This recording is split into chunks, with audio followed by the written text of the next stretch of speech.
مسلمانوں سے پہلے حج کیسے ہوتا تھا؟ مشرکین کیا کرتے تھے؟ حج تو ہمیشہ سے چلتا آ رہا ہے، اور یہ جو قرآن پاک کی آیت ہے ان اول بیت وضع للناس، کہ بے شک پہلا گھر جو لوگوں کے لیے بنایا گیا وہ مکہ مکرمہ میں ہے۔ تو خانہ کعبہ جو ہے یہ تو حضرت آدم علیہ الصلاۃ والسلام نے اس کی پہلی تعمیر فرمائی نا، تو اس لیے حج کی جو عبادت ہے وہ تو تب سے چلتی آ رہی ہے۔ پھر آگے اس کی ایک پوری تاریخ ہے، اور اس کے بعد ہمارا جو حج کا طریقہ ہے یہ بطور خاص جو ہے یہ دین ابراہیمی کے مطابق جو ہے وہ یعنی کہ قرار دیا جاتا ہے، کیونکہ قرآن پاک کے اندر بھی یہی ہے کہ وَاتَّخِذُوا مِن مَقَامِ إِبْرَاهِيمَ مُصَلَّى، مقام ابراہیم کو مصلی بنا لو،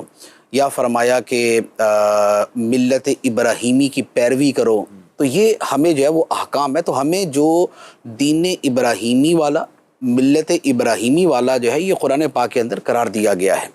تو لہذا حضرت ابراہیم علیہ الصلاۃ والسلام کے بعد جو ہے وہ تو حج کا سلسلہ بالکل اسی انداز میں سمجھے کہ جیسے ہمارے ہاں رائج ہے جو ہم کرتے ہیں۔ اب ہوا یہ کہ چونکہ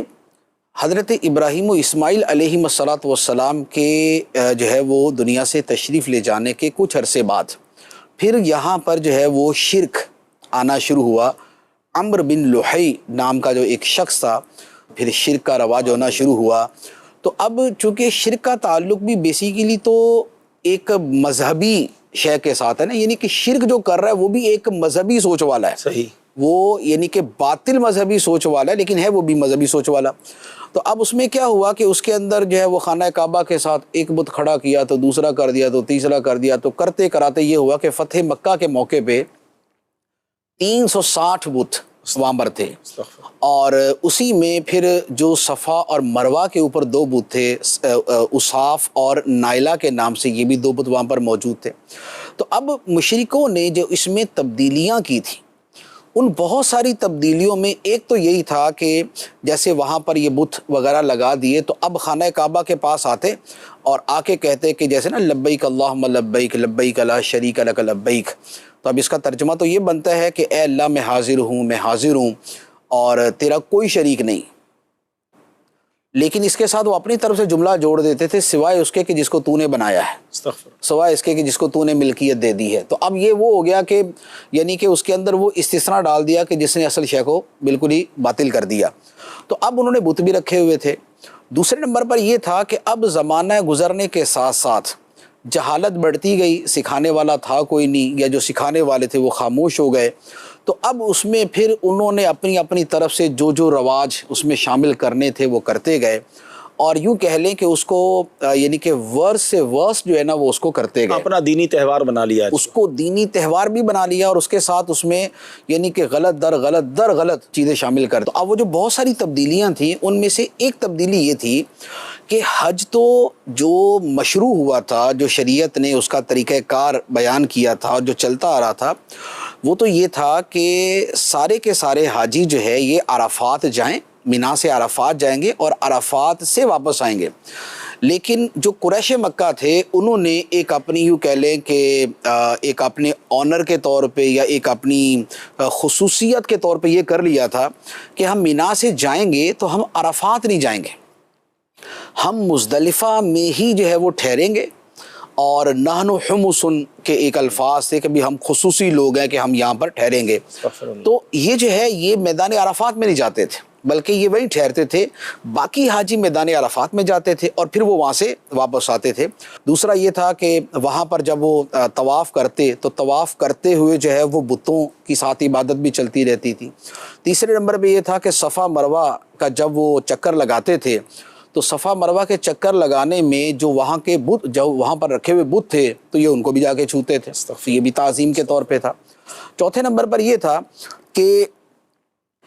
جو مختلف حج کی خدمات ہیں وہ انہوں نے اپنے لیے مخصوص کی ہوئی تھی کہ اس کے علاوہ دوسرا کوئی کر نہیں سکتا۔ حالانکہ یہ تو ہو سکتا ہے کہ انتظامی طور پہ کسی کے حوالے کر دیں، لیکن یوں کسی کو منع کر دینا کہ دوسرا کر ہی نہیں سکتا، یہ غلط تھا۔ پھر اس کے ساتھ یہ تھا قرآن پاک کے اندر وما کان صلاتهم عند البیت الا مکاء وتصدیہ،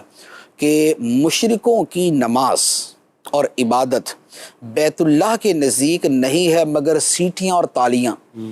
تو وہ سیٹیاں اور تالیاں جو ہے وہ بطور عبادت کے وہاں پر بجایا کرتے تھے، یعنی خانہ کعبہ کا طواف کر رہے ہیں استغفر اللہ۔ اور اس میں جو ہے نا وہ تالیاں بجا رہے ہیں، سیٹیاں بجا رہے ہیں، تو یہ ایک قسم کا ان کی طرف سے وہ ایک میلے کا سما تھا۔ پھر اس کے ساتھ ایک جہالت کی چیز تھی، اس کو مذہبی تہوار تو نہیں کہیں گے، وہ یہ تھا کہ خانہ کعبہ اور اس حج کو انہوں نے اپنی شعر و شاعری کے مقابلے کا ایک مشاعرہ بنایا ہوا تھا کہ ان کے عرب کے بڑے بڑے شعراء آتے، اپنا اپنا کلام پڑھتے، بڑی واہ واہ ہوتی، پھر جس کا بڑا اچھا ہوتا اس کو خانہ کعبہ پہ لٹکا دیا جاتا، اسی پہ یہ 7 معلقات جو ہے وہ وجود میں آئے۔ تو معلق اسی لیے کہتے ہیں کہ خانہ کعبہ پہ اس کو لٹکایا جاتا تھا۔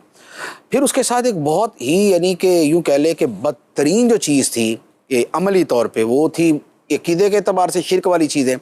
عملی طور پہ یہ تھی کہ اس میں معاذ اللہ جو ہے وہ عورتیں جو ہے وہ لباس جو ہے وہ انتہا درجے کا عریاں لباس پہن کے جو ہے وہ یہ سارا کچھ کرتی تھی، اور بس اتنا لباس پہنتی کہ جو قریش مکہ یہ سرداران ان کو دے دیتے، اور اس کو بھی اپنے لیے وہ فضیلت سمجھتی، اور اس کے بارے میں بھی رنگ برنگ کے جملے انہوں نے بنائے ہوئے تھے۔ تو یوں کہہ لیں کہ شرک، بدعملی، بے حیائی اور بدتر قسم کی رسومات، ان سب کے مجموعے کا نام انہوں نے حج بنایا ہوا تھا۔ اسی کے اوپر وہ قرآن پاک کی ایک آیت مبارکہ ہے کہ جب یہ حاجی گھر سے نکلتے تو انہوں نے طریقہ یہ بنایا ہوا تھا کہ جو بندہ اپنے گھر سے نکلے گا، اب اس کو کوئی کام پڑ گیا کہ اس نے گھر پہ جانا ہے،